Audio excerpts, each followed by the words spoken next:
আসসালামু আলাইকুম। সবার আগে ভিডিওটা দেখেন। ক্রিকেটের কলঙ্ক আমার দোল খেলছে আজকা।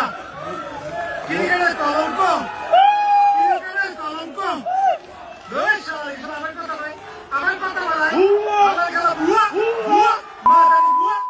হঠাৎ করে আজকে সকালবেলা ইউটিউবে ভিডিওটা চোখে পড়ছে। এটা কিছুদিন আগে পাকিস্তানের সাথে যখন বাংলাদেশ হারছে তখনকার ভিডিও অবশ্যই। প্রথমত আমি ওই দর্শকের ব্যবহারটা ভালো ছিল না এটা বলবো। বলছে ঠিক আছে, বাট আরেকটু ভালোভাবে বলতে পারতো। ওইভাবে গালি দিয়ে বা এইভাবে বিশ্রীভাবে বলাটা উচিত হয় নাই। এই তো গেলে দর্শকের কথা, কিন্তু এখানে শামীম পাটোয়ারির রিয়াকশনের দরকার কি ছিল সেটা আমি বুঝলাম না। আপনি যদি দল জিতায় যদি রিয়াকশনটা দিতেন তাহলে হয়তোবা ভালো লাগতো। মানে স্বাভাবিক ব্যাপার, আপনি যদি দলটা ভালো খেলে হারতো, 200 রান অপোজিট দলে করছে, সে জায়গায় আপনি 180 রান করে দলটা হারিয়ে গেছে, তাহলে মনকে একটু বুঝ দেওয়া যাইতো যে না, ও 200 রান করছে, আমি 180 রান পর্যন্ত করতে পারছি, এই জন্য আমার দল হারিয়ে গেছে। তা কিন্তু না। কত জানি 130-34 রান হবে, ওই রান নিতেই আপনাদের একদম কি বলবো কাপড় চোপড় বরবাদ হয়ে গেছে, আর সেই জায়গায় আপনি রিয়াকশন দিচ্ছেন দর্শকের সাথে। দর্শক তো বলবে, স্বাভাবিক ব্যাপার। এভাবে কোন দল হারে? এভাবে কোন দল হারে? আর আপনি যে শামীম পাটোয়ারি বাহাদুরি দেখাচ্ছেন, এরকম হাজার হাজার শামীম পাটোয়ারি বাংলাদেশে পড়ে আছে। না হলে এত হাজার হাজার শামীম পাটোয়ারির সুযোগের অভাবে হারে যাচ্ছে। বাংলাদেশে এখনো হাজার হাজার শামীম পাটোয়ারি পড়ে আছে।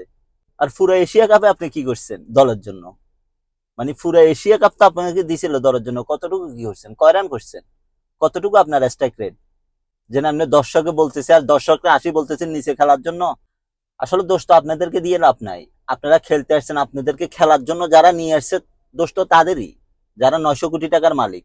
কি বাংলাদেশে প্লেয়ারের অভাব পড়ছে, নাকি পাইপ লাইনের অভাব আছে? না, সেটা তো দেখবে না। ওই আমাদের আছে কয়েকজন, ওদেরকে নিয়ে সারা জীবন চলবে। কেন বাংলাদেশে প্লেয়ারের অভাব পড়ছে? দেখি বিসিবি করে দেখো, দেখি একজন প্লেয়ারের জন্য এক সিরিজ বরাদ্দ। আপনি এক সিরিজ ভালো করছেন, ওকে, আপনি দলে থাকতে পারবেন। পরের সিরিজে আপনি খারাপ করছেন, আপনি দল থেকে বাদ। আপনার একদম 15 ম্যাচ 20 ম্যাচ সুযোগ দেওয়ার তো দরকার নাই কোন প্লেয়ারকে।